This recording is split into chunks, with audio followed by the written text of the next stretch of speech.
আসসালামু আলাইকুম। সবাইকে উপযোগী শিক্ষায় আন্তরিক স্বাগত। সুস্থ নাকি সুস্থ? স্বস্তি নাকি স্বস্তি? এই যে দন্তস্ব তয়সনযুক্ত, দন্তস্ব থয়সনযুক্ত এই বানানগুলোতে আমাদের যথেষ্ট ভুল হয়। দুটো টেকনিক রয়েছে। এই দুটো টেকনিক যদি আমরা সবাই অনুসরণ করতে পারি, ইনশাআল্লাহ আশা করি আমাদের কখনো আর ভুল হবে না। এখন আসেন, এটা আমাদের কোথায় কাজে লাগবে? বিশেষ করে শুদ্ধ বানানোর ক্ষেত্রে আমাদের কাজে লাগবে এবং ইন্টারমিডিয়েটের বাংলা দ্বিতীয় পত্রের অপপ্রয়োগ ও শুদ্ধ প্রয়োগ এই জায়গায় আসে আমাদের কাজে লাগবে। যে শব্দ থেকে দন্তস্ব তয়সনযুক্ত উঠিয়ে দেওয়ার পরে পূর্বের শব্দাংশটির কোনো অর্থ থাকবে না, সে শব্দের ক্ষেত্রে দন্তস্ব তয়সনযুক্ত হবে। যেমন অভ্যস্ত, নিরস্ত, পরাস্ত, আশ্বস্ত, পর্যুদস্ত, ব্যতিব্যস্ত, ন্যস্ত, বিন্যস্ত, আশ্বস্ত, গ্রস্ত, ত্রস্ত। আপনি একটু খেয়াল করেন, এই শব্দগুলো থেকে যদি আমরা দন্তস্ব তয়সনযুক্ত উঠিয়ে ফেলি, এর আগে যে শব্দাংশটি রয়েছে তার কোনো অর্থ হয় না। যেমন পরাস্ত, পরাস্ত থেকে আপনি যখন দন্তস্ব তয়সনযুক্ত উঠে ফেলবেন তখন কিন্তু পড়ার কিন্তু কোনো অর্থ নেই। তো এখানে একটা কথা বলে রাখি, পড়ার ক্ষেত্রে যেমন যখন শুধু আলাদা পড়া হবে পয়রা আকার, তখন যায় এই পড়ার অর্থ দাঁড়াবে পরিধান করা। যেমন জামাটি পরা তোমার হয়নি, অর্থ এখানে পরিধান অর্থে ব্যবহৃত হয়েছে।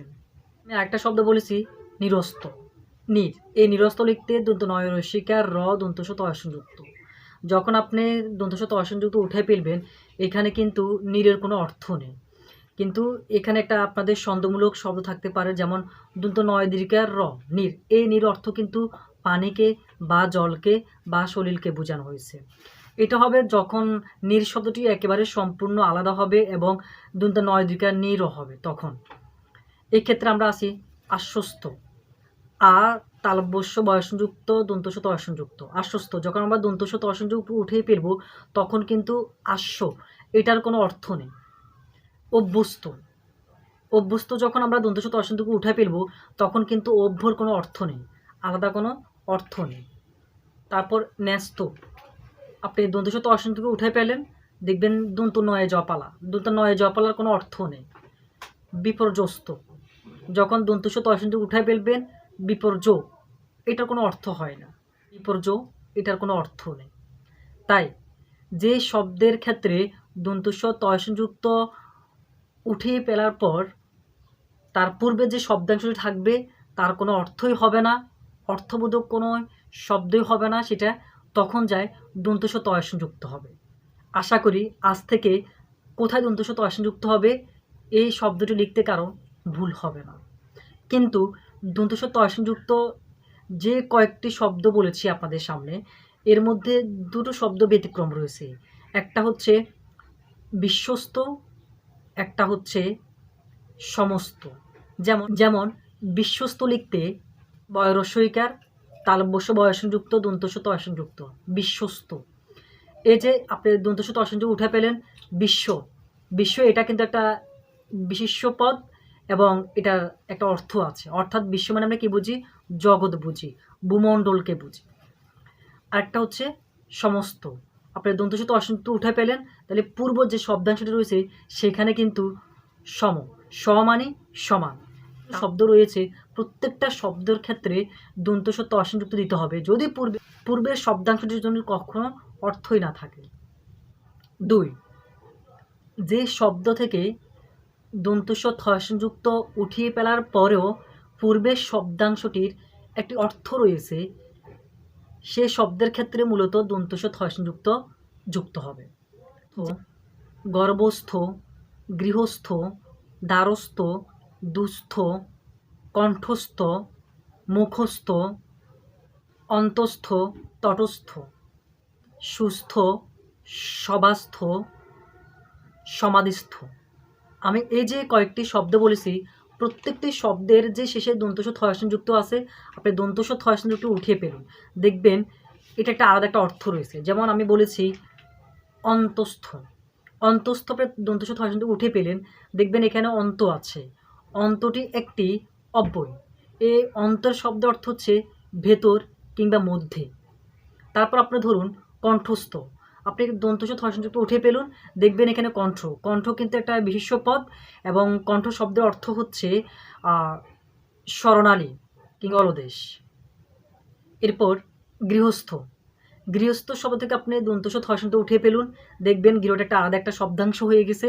সেই শব্দাংশে গৃহ, আমরা গৃহটা কি বুঝি, একটা বিশেষ্য পদ এবং গৃহ বলতে আবাসকে বোঝায়, ঘরকে বোঝায়। তাইলে এই যে একটা নির্দিষ্ট অর্থ রয়েছে। এরপর আসুন তটস্থ। তটস্থর মধ্যে দন্তস্ব থ উঠে পেলে তট। তট মানে আমরা কি বুঝি, নদীর কিনারাকে বুঝি। যেমন সুস্থ, দন্তস্ব থ যুক্ত যখন আমরা উঠে ফেলবো তখন সুর একটা অর্থ রয়েছে। সু অর্থ সুন্দর, সু অর্থ ভালো। যেমন মুখস্থ। মুখস্থ থেকে আপনি দন্তস্ব থ উঠে পেলুন, দেখবেন মুখ একটা বিশেষ্য পদ। তাহলে মুখ মানে কি, খাবার বা কথা বলার প্রত্যঙ্গকে বলা হয় মুখ। যে দন্তস্ব থ যুক্তের মধ্যে আমাদের একটা ব্যতিক্রমধর্মী একটা বানান রয়েছে, যেটা ব্যাকরণগত ভুল কিন্তু বর্তমানে প্রচলিত। যেমন অধীনস্থ। অধীনস্থ শব্দটি ভুল। আপনি দন্তস্ব থ উঠে পেলুন, দেখবেন তাহলে কি থাকে, আর অধীন। অধীন মানে কি, আয়ত্ত, অন্তর্গত, শাসনের অন্তর্গত। দন্তস্ব ত যুক্ত যে শব্দগুলো রয়েছে, এই শব্দগুলো চেনার আরও একটা উপায় রয়েছে, সেটা হচ্ছে গ্রাস। গ্রাস অর্থে ব্যবহৃত হবে বা সময়ের ব্যাপ্তি অর্থে ব্যবহৃত হবে, সেক্ষেত্রে দন্তস্ব ত যুক্ত হবে।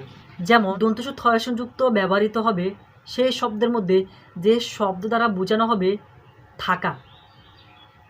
যেমন তটস্থ, গৃহস্থ, কণ্ঠস্থ, মুখস্থ, এগুলো কিন্তু একটা থাকাকে বোঝানো হচ্ছে। এজন্য সেখানে দন্তস্ব থ যুক্ত হবে। সকলকে আন্তরিক ধন্যবাদ। ভিডিওটি নিজের টাইমলাইনে শেয়ার করে রাখবেন এবং আমার পেজটিতে লাইক এবং ফলো দিয়ে রাখবেন। আপনাদের আন্তরিকতা এবং ভালোবাসা নিয়ে এগোতে চাই। আসসালামু আলাইকুম।